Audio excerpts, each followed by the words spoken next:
Good morning, everyone.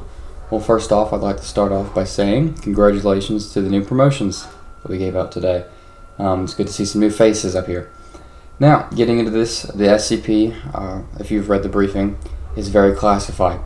That's why we're going to be going over it today in this room, which means all the information shared today with you will not be shared outside this room. Now, the SCP we're going over is SCP-008. Object class is listed as Euclid. Special containment procedures list that the SCP samples have been deemed Class 5 extreme biological hazards, and all related protocols will apply.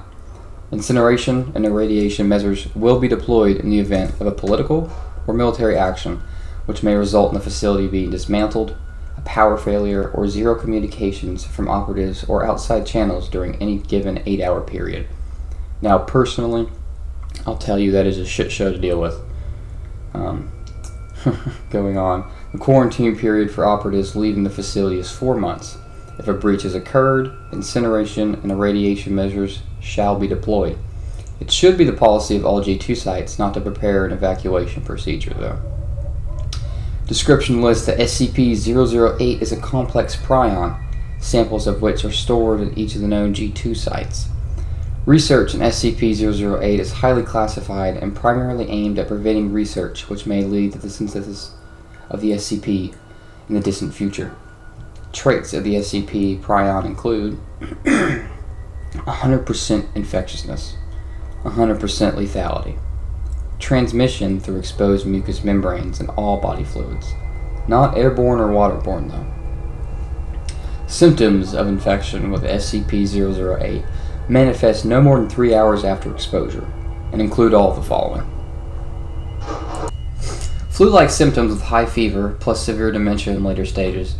Coma onset approximately 20 hours after first symptoms appear, and 12 hours after noticeable dementia. It also lists that coma onset will be considered onset of death.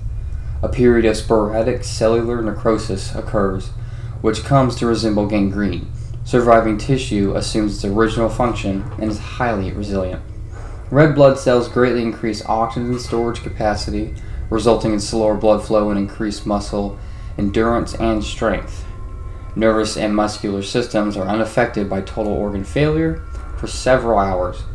Metabolism may decrease due to extremely low levels, allowing subject to survive for over 10 years without nutrition.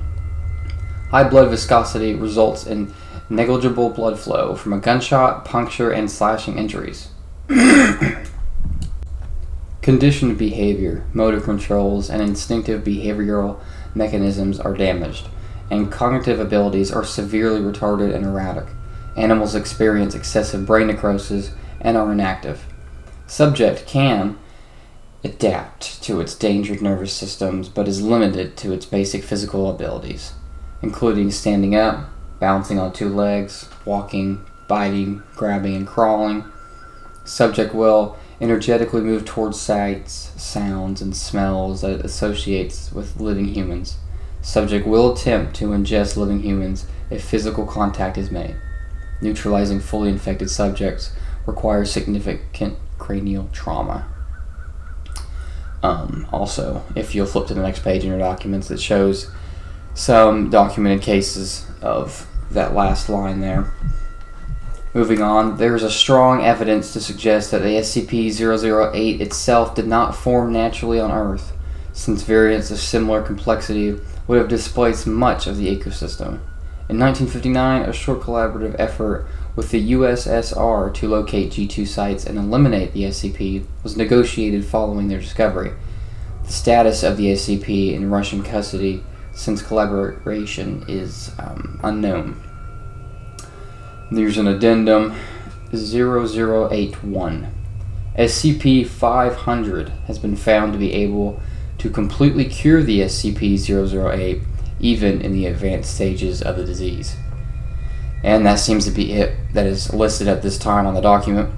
Thank you all for coming in. You may return to your post, and like I said before, this was highly classified, so keep that within yourselves.